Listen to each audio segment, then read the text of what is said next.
Bien, pues buenas tardes. Quienes no me conozcáis, me llamo Francesc Prims. Estuve durante bastantes años como coordinador de contenidos de una revista que se consideró que era como un exponente del denominado nuevo paradigma de la conciencia, que se llamaba Tanor.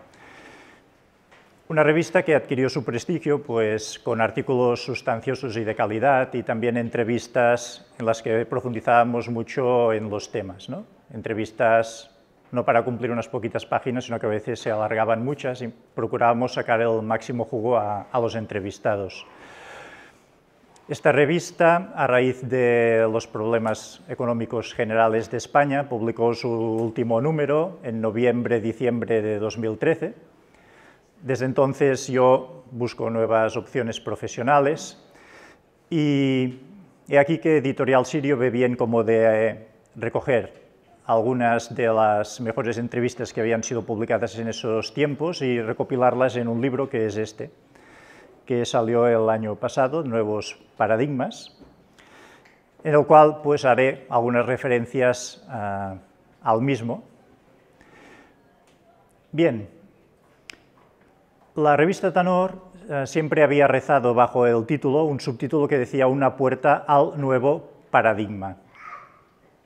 Entonces, cuando se propuso la idea de hacer el libro de recopilación de entrevistas, en la editorial propusieron titularlo Nuevos Paradigmas. Me pareció bien, incluso me pareció que podía ser casi incluso como mejor, ¿no? Porque si hablamos de paradigma, es casi como que encasillamos mucho, como que decimos mucho, pues un paradigma es así y por lo tanto tiene estas características y son unas características muy sólidas, muy predeterminadas.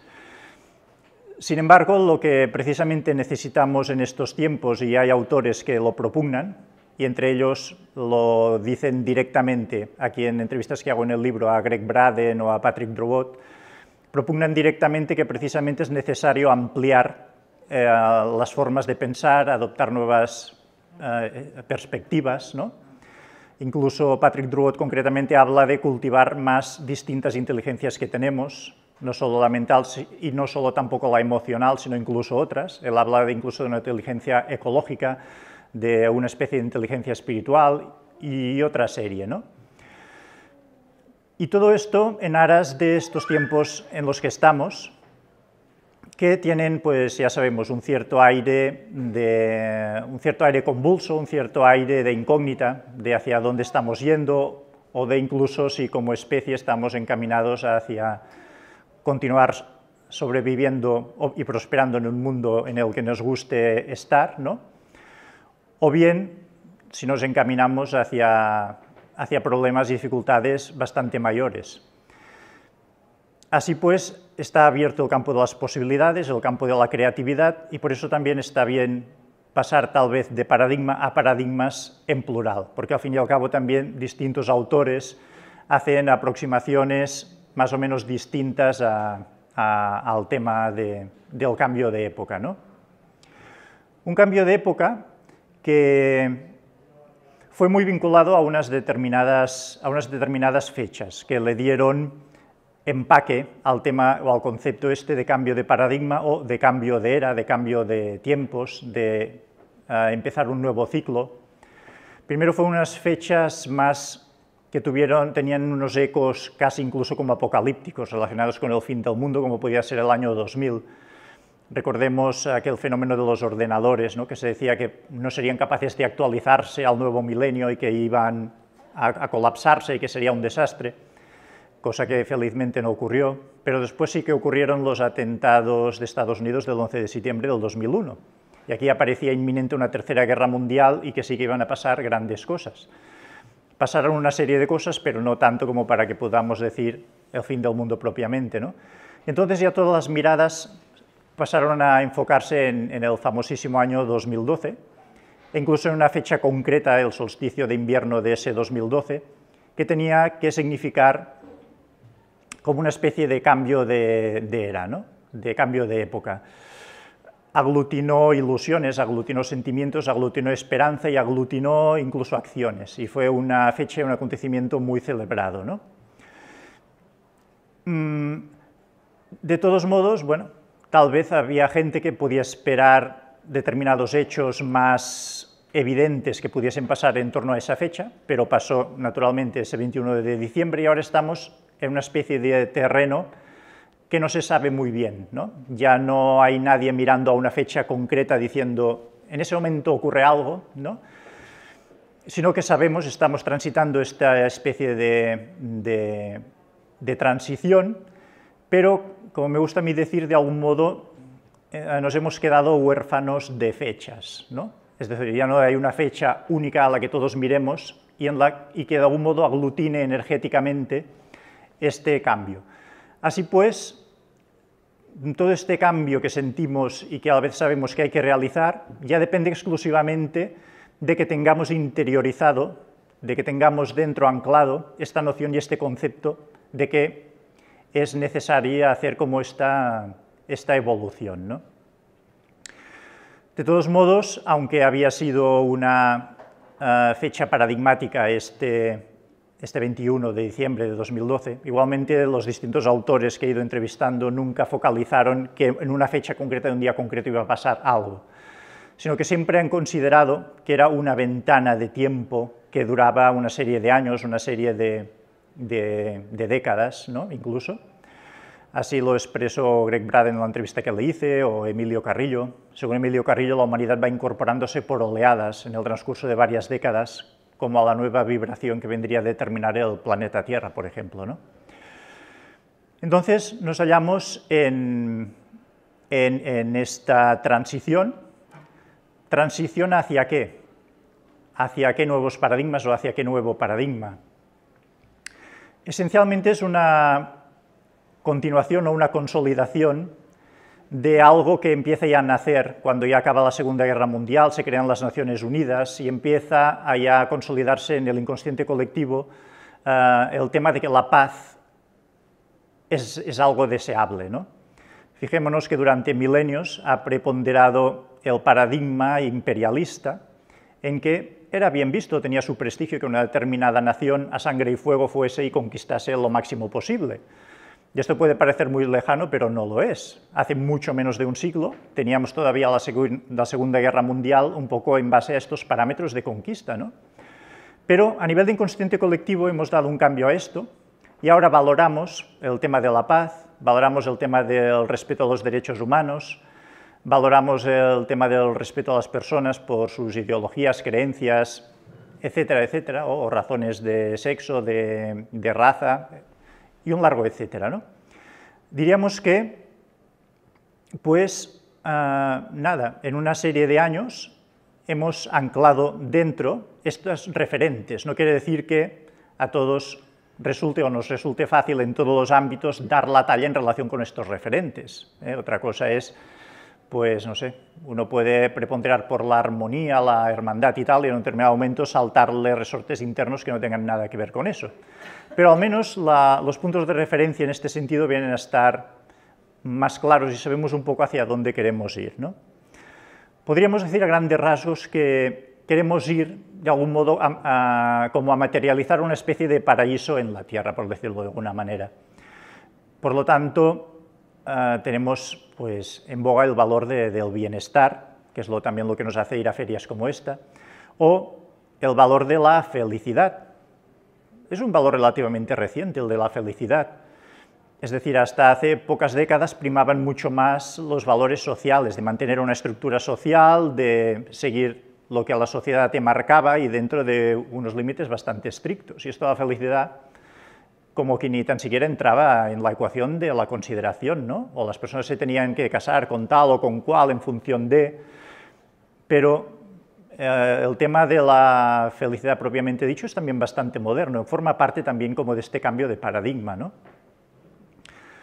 Bien, entonces, estos nuevos paradigmas en que entramos se conjugan dos aspectos muy importantes. Por una parte, esta vocación de autenticidad, porque al fin y al cabo esta vocación de felicidad o de paz o de armonía entre los seres es una vocación de estar bien uno y de que el entorno esté bien también, pero a la vez este anhelo feliz se combina con la urgencia de estos tiempos en los que estamos, en que sabemos que tenemos tantos retos, ¿no?, sociales, de carácter ecológico, de cambio climático, etcétera, que de algún modo nos meten la prisa de decir, escuchad, que si no tomáis determinadas decisiones pronto, pues nos vamos al garete todos.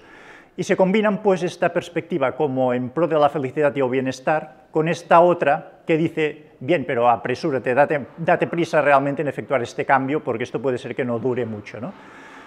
Y la confluencia de estos dos estados de ánimo, de estas dos visiones, las contradicciones que hay entre medio y el modo de irlas un poco superando, pues es lo que viene a determinar estos tiempos y representa que, si lo vamos haciendo bien, tenemos que ir avanzando hacia una sociedad realmente más pacífica, más justa, más sostenible, más armónica, ¿no?, si vamos haciendo bien las cosas, ¿no?, porque están todas las inercias de todo lo demás que van a intentar que esto no sea tan así. Como nos hemos quedado huérfanos de fechas y esta empresa pues parece un poco incluso compleja y a veces pues se mezclan muchas influencias y podemos estar un poco a veces sin saber qué terreno estamos pisando exactamente. Entonces aparecen unos nuevos referentes, casi diríamos filosóficos, ¿no?, que nos ayudan, que nos dan una orientación y nos sirven un poco como de asidero para perseverar en este transitar por estos tiempos.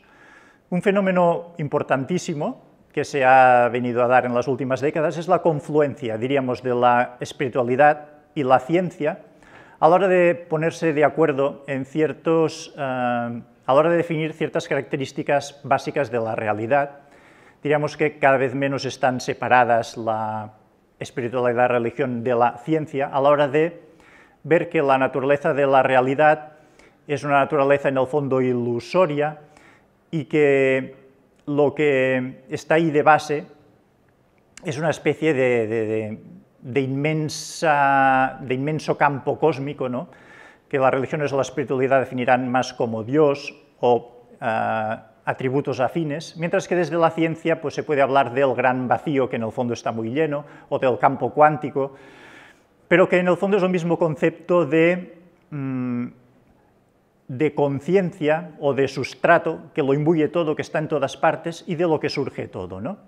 Uno de los personajes que entrevisto en el libro, Nassim Haramein, se refiere específicamente a esta analogía. Dice, si te fijas bien, las religiones siempre han hablado de un Dios que era omnipotente, omnipresente, omnisciente, y si te fijas, el vacío, pues tiene también un poco como estas mismas características, ¿no? El vacío, que es un vacío muy lleno en realidad, está lleno de energía, saturado de energía, aunque no lo parezca, que es también lo que da pie a todas las teorías de la energía libre, de extraer la energía de ese vacío, ¿no? Con lo cual, esto vendría a ser como el equivalente al omnipotente de Dios.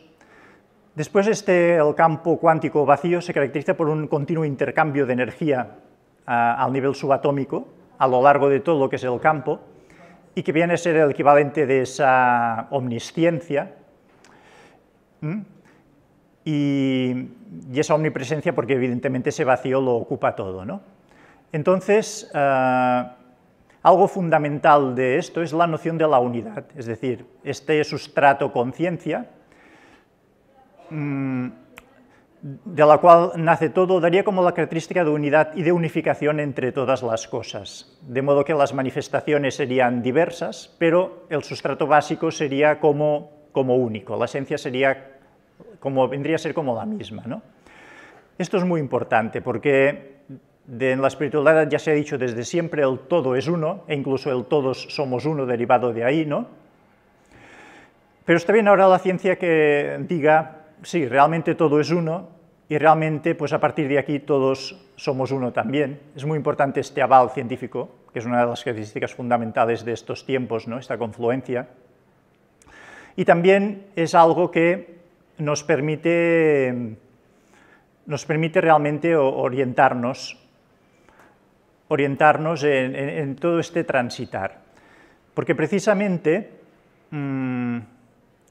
vamos a ver, para afrontar estos retos que tenemos delante y a la vez para ir también hacia un estar más armónico con nosotros mismos, una de las cosas fundamentales que tenemos que realizar es precisamente la unidad, sentirnos más cerca y más unificados con los demás seres humanos, con el planeta, con la vida en general, ¿no?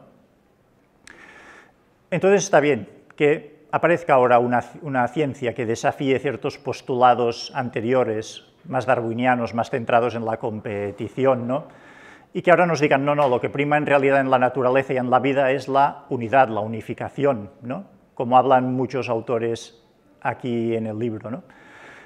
Para hacer un pequeño recorrido al respecto, tenemos, por ejemplo, la entrevista a Howard Bloom, un personaje muy singular, que se autodefine como paleopsicólogo, es decir, que en lugar de rastrear la evolución a partir del análisis de los huesos, establece como un poco la evolución del cosmos a partir de la evolución psicológica que ha experimentado desde el momento mismo del Big Bang. Y él dice que cuando tenemos, después del Big Bang, todas las partículas subatómicas por ahí flotando, que se unen entre ellas, formando unidades mayores, a partir de lo que él dice que son impulsos claramente de socialidad. Bueno, un científico tendrá impulsos de atracción y de repulsión, pero que él hace mucho el paralelismo con el tema de la socialidad, ¿no? Que hace pues, que tengamos ya los átomos, a partir de las moléculas, llegamos al ámbito de la vida. Cuando llegamos al ámbito de la vida, es muy interesante lo que ocurre, que nos narra, que nos explica Elisabeth Sahtouris, también entrevistada. Ella es bióloga y experta en economía, y nos habla de cómo las formas de vida, ya desde que aparecen,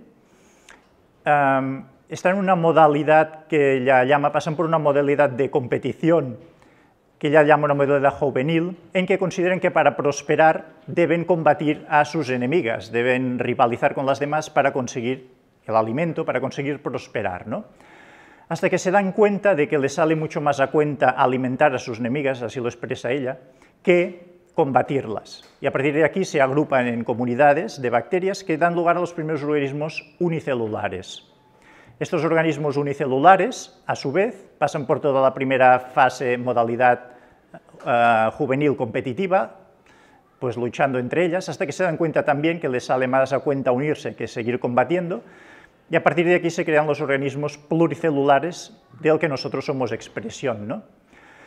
Ya en el terreno humano, pues también tenemos el que podía ser el individualismo de las primeras épocas, se pasa a una segunda fase que hace que se unifiquen más las tribus, los colectivos humanos y dan lugar a las civilizaciones.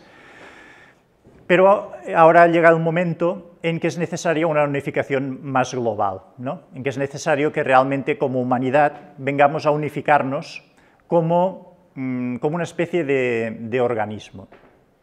Aquí hay una noción que es muy importante y a la cual es muy interesante que nos agarremos en estos tiempos que transitamos, que es la noción de que cada uno de nosotros venimos a ser como células dentro del cuerpo, del organismo que es la humanidad. Es decir, imaginad vivir, ¿no? Hacer las actividades, todo lo que hagamos, pero con la noción de que somos células del organismo, que estamos contribuyendo al bienestar y a la prosperidad del organismo. Muchas veces se ha hecho la analogía de que las células cancerígenas hacen exactamente lo contrario, que deciden ir como a la suya, desatendiendo al conjunto, dejando de servir al conjunto, multiplicándose sin atender a la homeostasis general, y ahí va lo que pasa, ¿no? De todos modos, también ocurre que si las células cancerígenas hacen esto, en el fondo no es por capricho, sino también porque se hallan en un medio demasiado ácido, se hallan en un medio corporal que no beneficia que puedan tener una función equilibrada. Así que la función de cada cual, dando lo que le corresponde, ¿no? Para el bien del conjunto, también debe ir compensado por un conjunto, por una organización social, diríamos, justa y equilibrada, que dé a cada cual, a cada célula y a cada individuo en nuestro caso, lo que necesite para poder llevar a cabo la función que tiene que llevar a cabo. Es una síntesis entre lo individual y lo colectivo, ¿no? Sea como sea, pues es interesante esta ubicación de ubicarnos como células de la humanidad. E incluso, perfilando más, podemos mirar de definir a qué órgano perteneceríamos como célula. Entonces, esto está en relación con algo también muy importante en estos tiempos, es el tema de los dones y talentos, del que habla Emilio Carrillo, y que de otras maneras hablan también otros autores, ¿no? Incluso hay muchos que dicen que estos dones y talentos los escogemos antes de encarnar, antes de venir aquí a la vida, y que venimos aquí de algún modo para manifestarlos. Y entonces esto es el bien del colectivo al manifestarnos nosotros estos dones, y a la vez es nuestra felicidad, es nuestra realización y nuestro bien individual, sin que haya una separación entre una cosa y la otra, ¿no? Entonces, si por ejemplo yo me identifico como que me gusta organizar o me gustan las tareas políticas, por ejemplo, igual me puedo identificar como neurona, como célula del cerebro. Si tengo más tendencias artísticas, tal vez puedo identificarme como neurona, como célula del corazón. Que me apasionan los temas ecológicos o de reciclaje, tal vez puedo identificarme como célula del hígado o del riñón, por ejemplo, ¿no? Etcétera. Y considerando, pues eso, que tengo que actúe en homeostasis y en colaboración con los demás órganos, con las demás células del organismo, ¿no?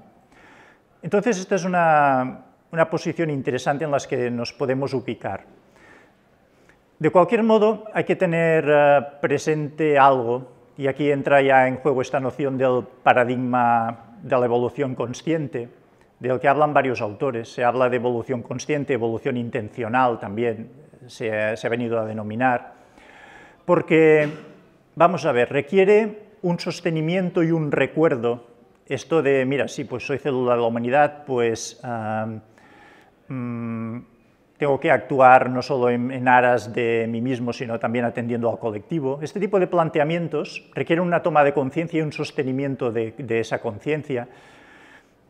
Y es algo que, vamos a ver, que de algún modo está en oposición con una inercia que tenemos de muchos siglos de un mayor individualismo o de una noción o un concepto de escasez, según el cual para prosperar yo, pues tal vez conviene que otros no prosperen. Entonces, como que hay todo este peso, ¿no?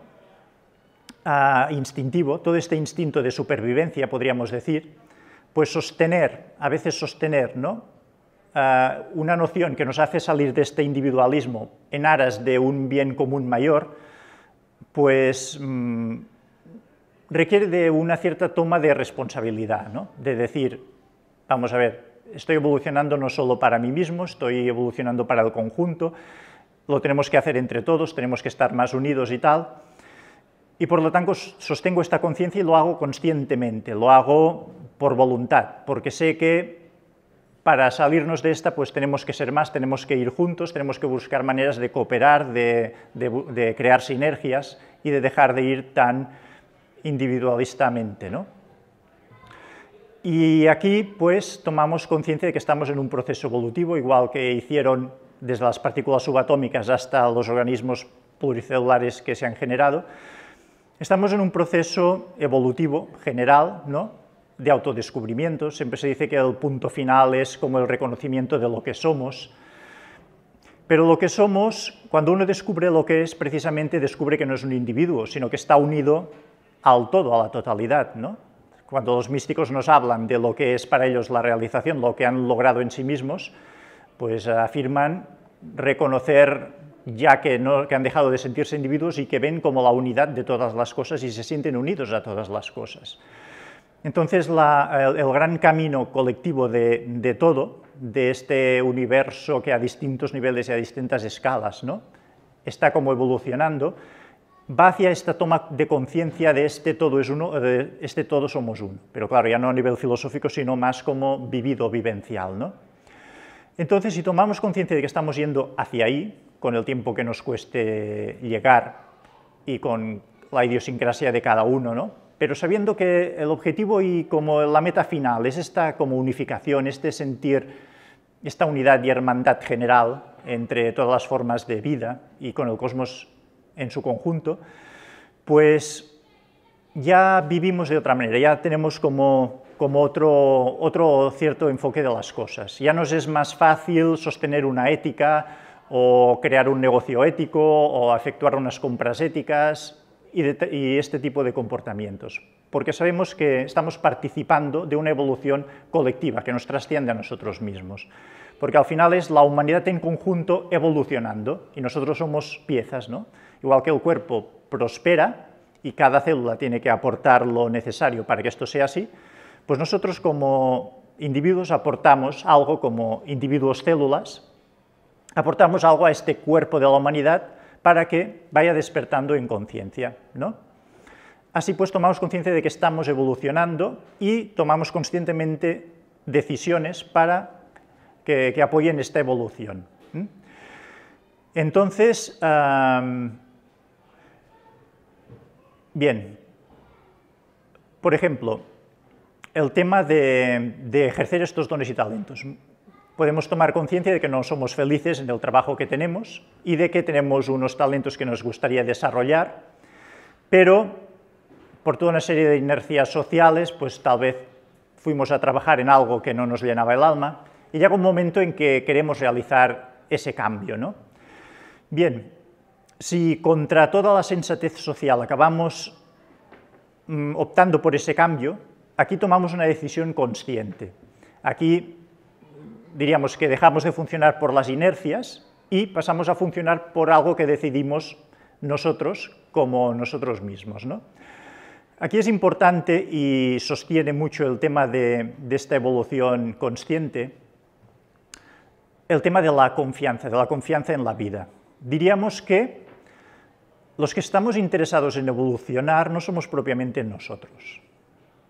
Es un proyecto cósmico, es un proyecto conjunto. Es decir, diríamos que es como este Dios o esta divinidad mirándose o redescubriéndose a sí misma y por lo tanto desde fuera impulsa como este proyecto de redescubrimiento, podríamos decir, ¿no?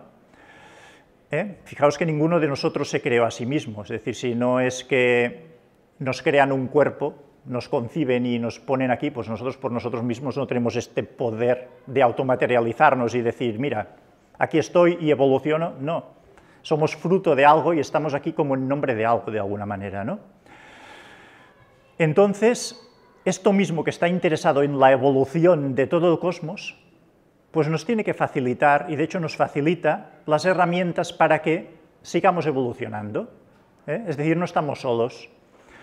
Y de esto tomamos conciencia cuando, en pro de esta evolución, siguiendo este impulso que podemos tener dentro de seguir evolucionando, ¿no? De dinamitar determinados clichés y evolucionar, y tomamos decisiones arriesgadas, y nos damos cuenta de que empiezan a pasar cosas muy interesantes. Cuando una persona hace esto, puede ser fácilmente que se multipliquen las sincronías en su vida, ¿no? Aquellos episodios mágicos que hace que de la nada aparezca la solución a algo, ¿no? O aparezca la respuesta a las cosas. ¿A partir de qué? Pues a partir de un impulso noble de evolución, de un impulso de ser más fiel a los impulsos del alma.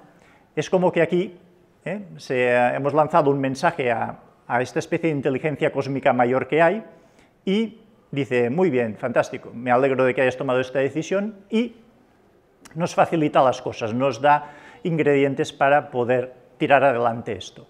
Vendría a ser que como células recibimos el alimento que necesitamos para poder cumplir con nuestra función, ¿no? Entonces, claro, esto nos ubica mucho en el terreno de la evolución consciente, de la conciencia, porque si no sé que estoy evolucionando, ¿cómo voy a tomar esa confianza? ¿Cómo voy a tener esa confianza en la vida, ¿no? Entonces es un factor muy importante de esta decisión de evolucionar, pasar a tener y adoptar esa confianza. Pasar también a algo también tan importante como ver un poco lo exterior como el reflejo de lo interior, es decir, como que el objetivo del cosmos es que yo evolucione, pues puede ser que me pasen cosas para que me dé cuenta de cosas. Entonces, ¿qué efectos creo afuera, ¿no? Es decir, el resultado de esto que hago, ¿qué efecto tiene en el exterior? ¿Las cosas me están saliendo bien? ¿No me están saliendo tan bien? Si no me salen tan bien, ¿qué puede ser que tenga que revisar o cambiar yo en mí mismo, ¿no? Para conseguir otro tipo de resultados? Entonces es una dinámica muy de autorresponsabilidad y de mucha autoconciencia, ¿no? Y después está un tema fundamental, el tema fundamental de las sinergias, de unirnos entre nosotros pues, para crear soluciones para la prosperidad y la sostenibilidad del mundo. Hay mucha gente que intenta unirse, lo consiguen brevemente y enseguida se separan, ¿no? Socios que se juntan, dura poco la cosa, pronto surge el primer malentendido, se separan. O lo tenemos también en el tema de las parejas, que es muy habitual que duren un cierto tiempo, después acaben separándose y cada cual pues, opta por realizar lo que le sale de dentro, pero claro, esto es un poco incompatible con lo que sale de dentro a los demás, ¿no? Lo que pasa es que, vamos a ver, es importante, el tema de las sinergias es muy importante como símbolo de esta unidad y también porque lo necesitamos como humanidad para encontrar soluciones a las cosas, ¿no? Aquí es muy interesante focalizarse en el tema de la unidad, en el tema de que esencialmente somos uno, somos la misma esencia. Hay autores incluso que llegan a decir, mira, tenemos la esencia idéntica y lo único que nos separa es que tenemos evoluciones un poco distintas, a cada uno le pasa algo, ¿no?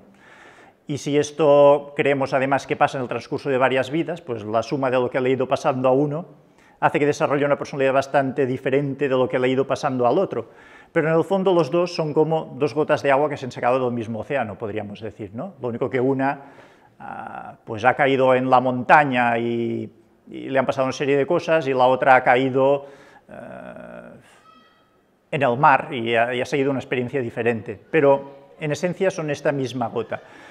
Entonces, si ponemos el énfasis en esta esencia común que compartimos y vemos todos los temas de personalidad como secundarios, como accesorios, como anecdóticos casi, pues nos tiene que resultar más fácil también confluir, ¿no? Ser capaces de relativizar nuestros propios puntos de vista y ir a ver más la esencia de lo que compartimos con el otro para poder llegar a puntos de encuentro, ¿no?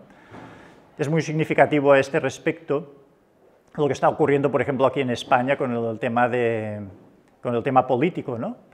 Un símbolo muy claro de que están llamando, pues, desde la evolución a dejar de lado, diríamos, los factores de diferencia para unirse en lo esencial. Y se ha hecho esta primera llamada que de momento ha fracasado y veremos qué pasa ahora con la siguiente convocatoria de elecciones. Pero a nivel simbólico, a nivel de lo que se pide ahora de la humanidad en estos tiempos, pues es muy significativo. Es decir, tenemos que ser capaces de hacer esto. El mismo reto que afrontan ahora nuestros políticos es el reto que afrontamos nosotros en nuestras vidas, en todo aquello para lo que tengamos que unirnos con otros para hacer cosas. Exactamente el mismo tipo de reto, ¿no? Entonces, ver la esencia, lo que queremos en el fondo, relativizar los puntos de vista, los propios y los del otro. Entonces es muy interesante que si uno mismo tiene esta perspectiva, la otra persona con la que dialoga también tenga esta misma perspectiva para que sea mucho más fácil llegar a acuerdos y que no renuncie uno a todo y el otro no haga falta, ¿no?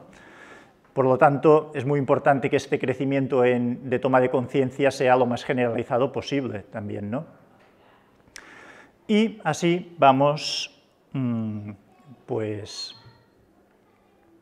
en esta evolución, ¿no?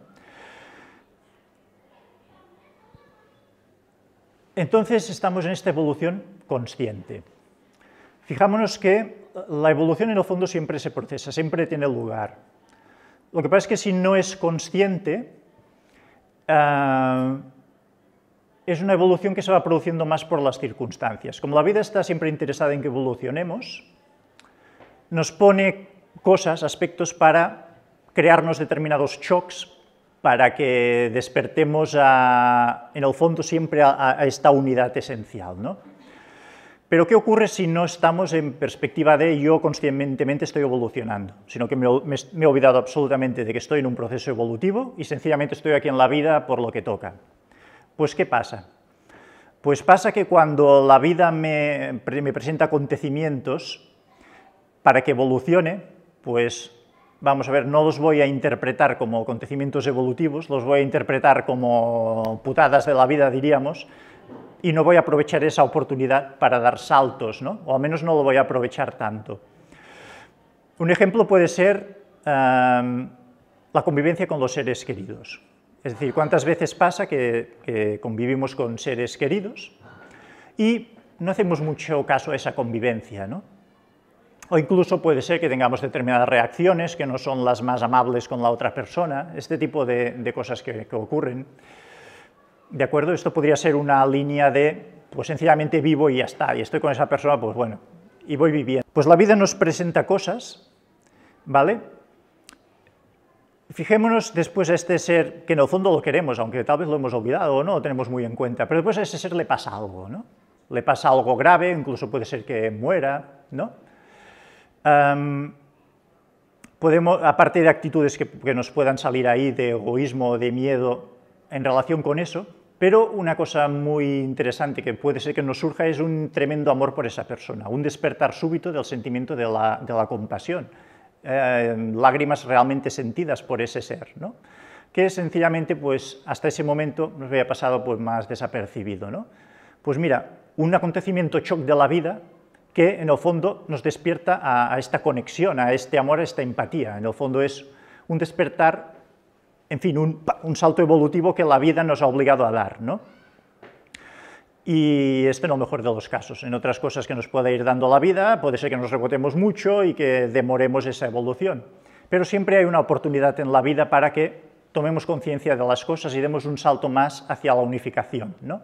Hacia ablandarnos, hacia ser más humildes, ¿no? Todo lo que sea de la vida que nos lleve a una mayor permeabilidad, a una mayor flexibilidad, ¿no? A una mayor comunión, todo lo que sea de la vida que nos pueda servir para esto, está cumpliendo con su función evolutiva ese acontecimiento. Lo que ocurre es que si conscientemente digo, no, yo estoy evolucionando, ¿de acuerdo? Y soy consciente y veo lo externo como un reflejo de lo interno y opto por todas aquellas cosas que tiendan más hacia la unidad, la unificación, la armonía. Va a pasar también que no va a ser tan necesario que la vida nos dé golpes para que evolucionemos, porque es que ya estamos en ello, ¿de acuerdo? Entonces, en general, fácilmente puede ser que las circunstancias de la vida se vuelvan en general bastante más amables. Igualmente siempre, dentro de la evolución hay que tener consciente siempre permanecer la consciencia de que la vida es cambio, son ciclos, son renovaciones continuas, hay que incorporar por supuesto esto al concepto de la evolución también, para cuando vengan estos cambios poderosos, pues asumirlos como que forman parte de la dinámica general de la existencia, ¿no? Y así pues se vive más fluidamente, es más fácil accesible el tema de la felicidad, porque estamos evolucionando por el amor y no por el dolor. Diríamos que la evolución inconsciente es una evolución por el dolor y la evolución consciente es una evolución por el amor. Siempre se ha dicho, o evolucionamos por el dolor o por el amor. Pues es esta invitación del paradigma de la evolución consciente a tomar conciencia de estas cosas y hacer esta evolución pues en aras y en base al amor, ¿no? Así pues ya, y por fin, y para recapitular, pues eso, estamos en unos tiempos de tránsito, de incertidumbres, de confusiones, en que sabemos que tenemos que ir hacia una mayor unidad, aunque sea a efectos prácticos para salirnos adelante como especie, pero también para vivir más felizmente en el entorno, que hay todas unas inercias sociales y de funcionamientos psicológicos que nos pesan, pero que podemos tomar esta determinación de decir, estamos participando, estamos en este proyecto conjunto de evolución como humanidad, como cosmos, y bueno, y quiero estar ahí, y quiero asumir esta responsabilidad, y quiero participar de esto, y me hago la vida más fácil, la hago más fácil a los demás, y voy siguiendo pues este camino, ¿no?